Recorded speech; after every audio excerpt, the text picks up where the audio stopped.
हमने first video हमारा था उसमें देखा था कि the emergence of new dynasties. तो इसके बाद हमारा सेकंड टॉपिक है एडमिनिस्ट्रेशन इन द किंगडम्स। इसके बारे में देखेंगे, यानी इसका मतलब ये हुआ कि 7th और 12th सेंचुरी के बीच में जो भी किंगडम्स थे वहाँ पर एडमिनिस्ट्रेशन किस तरीके चलाया जाता था उसके बारे में हमें यहाँ बताया है। तो यहाँ पर बताया कि many of these kings new kings, यहाँ पर क्या बताया, many of these new kings adapted high sounding titles such as maharaja, adhiraja और great king, overlord of kings. क्या बताया, great king, overlord of kings और त्रिभुवन और चक्रवर्ती न, lord of the 3 worlds and so on. However, in spite of such claims, they often shared power with their shamans as well as with association of peasants, traders and brahmins. तो यहाँ पर हमें ये जो पैराग्राफ बताया है आगे ये, तो इनमें बहुत सारे न्यू किंग्स, ये बताया कि न्यू किंग्स बहुत सारे जो भी न्यू किंग्स थे उन्होंने अपने अपने नाम को बदला। यहाँ पर ये बताया हाई साउंडिंग टाइटल, अपने टाइटल थे जो अपना नाम था उनको बदला, यानी कि जैसे उसका एग्जांपल भी दिया महाराजा, अधिराजा। महाराजा मतलब राजाओं के राजा, ये भी नाम बताया महाराजा, अधिराजा यहाँ बताया, यानी great king, overlord of king यानी राजाओं के भी राजा। त्रिभुवन चक्रवर्ती यानी लॉर्ड ऑफ 3 वर्ल्ड्स, यानी जो 3 लोगों के स्वामी, 3 लोगों होते हैं उनके स्वामी, उसको क्या बोलते हैं, त्रिभुवन चक्रवर्ती। और इस तरह के उच्च स्वर को अपनाए। और ऐसा भी नहीं था कि राजा के पास पूरा पावर था, ऐसा नहीं था कि उनके पास पूरा पावर था, तो भी राजा ऊपर बैठते। और यहाँ पर ये भी बताया कि राजा ऊपर बैठते और उनके नीचे सामंत भी पावर रखा करते थे। उनके नीचे मतलब कि जो सामंत बड़े पावरफुल हुए थे वो भी पावर रखा करते थे। ब्राह्मण्स भी पावर करते थे, वो अपना खुद का पावर जो भी था वो मतलब कि किंग्स को बता देते थे। प्रेजेंट्स भी अपना एसोसिएशंस हो जाते थे, ये सब के बारे में बताया। ब्राह्मण्स, ट्रेडर्स, पेशेंट्स, ये सब अपने एसोसिएशंस के बारे में बताते थे। ऐसा सब यहाँ ये पैराग्राफ में बताया। उसके बाद है in each of the states resources were obtained from the producers, that is peasants, cattle keepers, artisans, who were often pressured or compelled to surrender part of what they produced. Sometimes these were claimed as rent due to a lord who asserted that we want the land. Revenue was also collected from traders. तो यहाँ पर ये भी बताया कि तो state चलाने के लिए यहाँ पर बताया state, in each of this state, तो स्टेट्स को चलाने के लिए टैक्सेस कलेक्ट करते हैं, ये हमें पता है, टैक्स कलेक्ट करते हैं। तो यहाँ पर जैसे रिसोर्सेज बताए उनके, रिसोर्सेज वेर ऑब्टेन्ड, ये भी बताया, मतलब कि प्रोड्यूस को कलेक्ट करते थे, ये भी बताया। ऑब्टेन्ड फ्रॉम प्रोड्यूसर्स, वो भी कलेक्ट करते हैं, यानी कि वो पेशेंट्स यानी किसान, ये पेशेंट्स पता है उनका मतलब होता है किसान, किसान भी हो सकता था। कैटल कीपर्स यानी कि जानवर जो पालते थे वो भी हो सकते हैं। और ये भी बताया आर्टिसंस यानी कपड़े बनाते हैं, जो भी कपड़ा हमारे लिए बनाते हैं वो।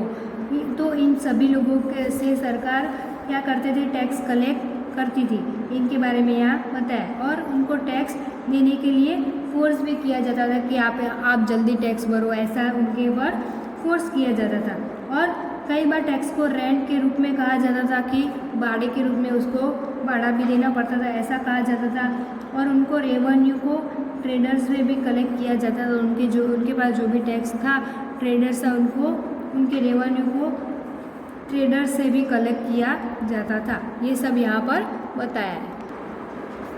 These resources were used to finance the king's establishment as well as for the construction of temples and forts. They were also used to fight wars which were in turn expected to lead to the acquisition of wealth in the form of plunder and access to land as well as trade routes.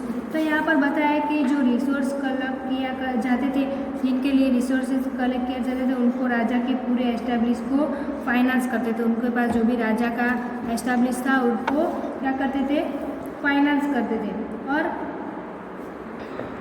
Finance के लिए use करते थे। यानी कि ये राजा का जो भी महल था वो टेम्पल्स बनाने के लिए काम, और किले यानी फोर्ट्स ये सब बनाने का काम, और युद्ध करने के लिए जो पैसे खर्च किए गए, और जो राज्य से युद्ध जीते जाते थे, अलग अलग राज्य में से जो भी जीता जाता था युद्ध में जीत जाते थे, वहाँ से संपत्ति लूटकर जो भी लाते थे वो भी एक पैसे कमाने का क्या था, प्लंडर था। यहाँ पर बताया कि ये सारा भी पैसे कमाने का प्लंडर था। और ट्रेड रूट से जो भी चलाने के लिए वो टैक्स कलेक्ट करते थे। ये भी बताया कि ट्रेड रूट से जो भी चलाने के लिए वो टैक्स कलेक्ट करते थे। The functionaries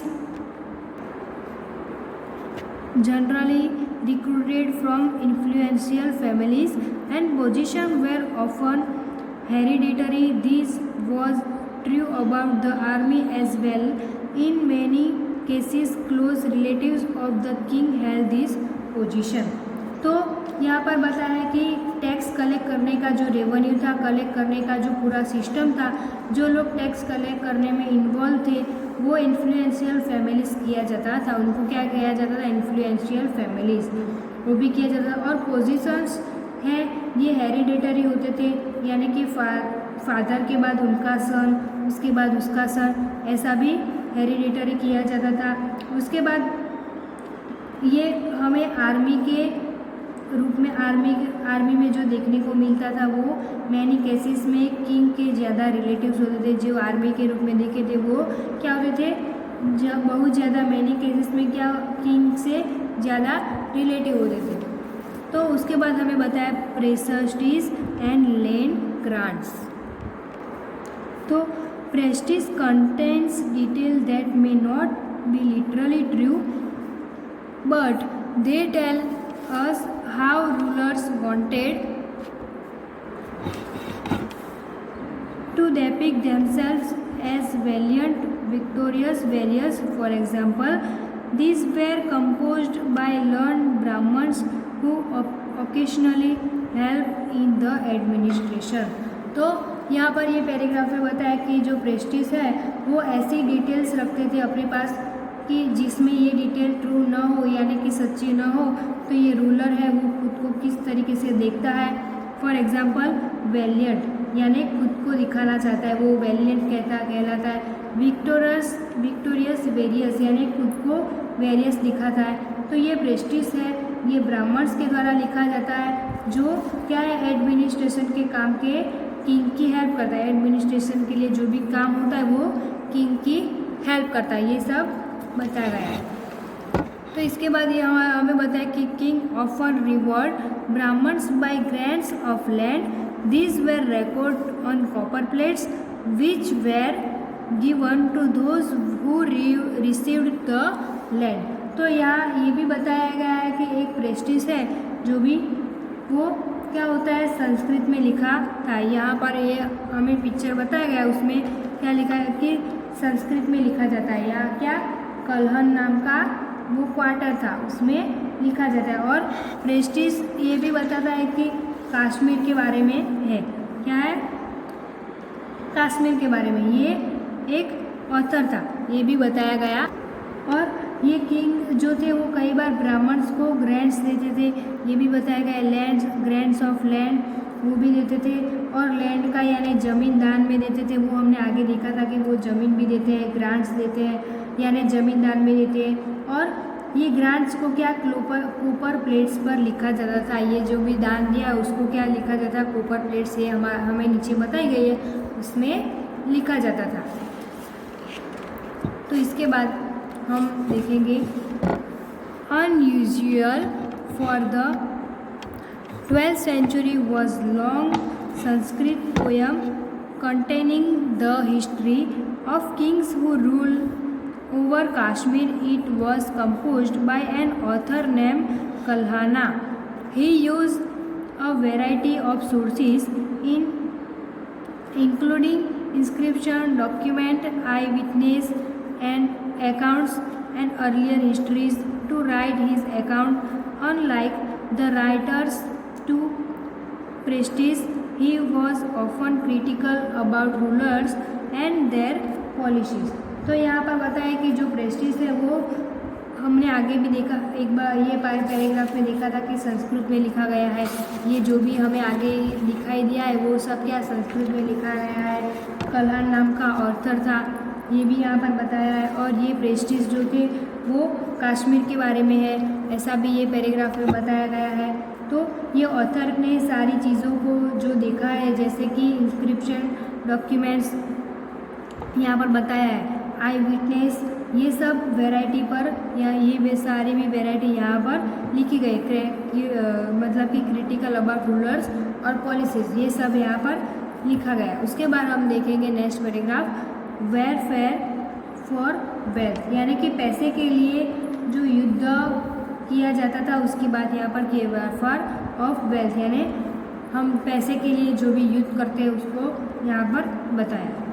You may have noticed that each of these ruling dynasties was based in a specific region. At the same time, they tried to control other areas. Our particularly prized area was the city of Kanuj in the Ganga Valley. For centuries, rulers belonging to the Gurjar, Pratihara, Rashtrakut and Pala dynasties fought for control over Kanuj because there were three parties in this long-drawn conflict. Historians often describe it as an tripartite struggle. तो यहाँ पर बताया है कि हमने जितने भी बड़े बड़े डायनेस्टीज़ की बात की, यहाँ पर हमने बड़े बड़े डायनेस्टी के आगे जो भी बात की थी वो अपने स्पेसिफिक रीजन के बेस थे, वो अपने क्या थे स्पेसिफिक जो भी रीजन था उनके बेस पर किया जाता था। और ये लोग अदर एरियाज़ के भी कंट्रोल करते थे, अपने एरिया का तो कंट्रोल करते थे लेकिन अपने अदर दूसरे एरिया थे उसको भी वो लोग कंट्रोल करते थे, ये यहाँ पर बताया है। फॉर एग्ज़ाम्पल कनौज सिटी, यहाँ पर ये भी बताया कि कनौज सिटी वो क्या है, गंगा विले, गंगा विले में ये बहुत ही इम्पोर्टेंट था। तो ये कनौज था, वो उस समय में बहुत सारे युद्ध होने लगे। ये कनौज था, वो समय में बहुत सारे युद्ध भी होने लगे थे और हमेशा 3 राज्यों की लड़ाई हुआ करती थी।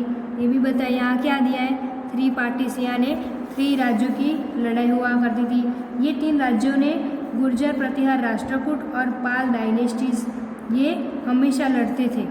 ये हमें नाम बताए, गुर्जर, प्रतिहार, राष्ट्रकूट और पाल डायनेस्टीज, ये 3 पार्टीज जो थी हमेशा लड़ते थे किस तरीके से मेरा कनौज पर कंट्रोल हो जाए। ये तीनों ऐसा ही सोचते थे कि किस तरह से मेरा भी कनौज पर कंट्रोल हो जाए, क्योंकि इसमें 3 पार्टी इन्वॉल्व थी, ये सारे में 3 पार्टी इन्वॉल्व थी।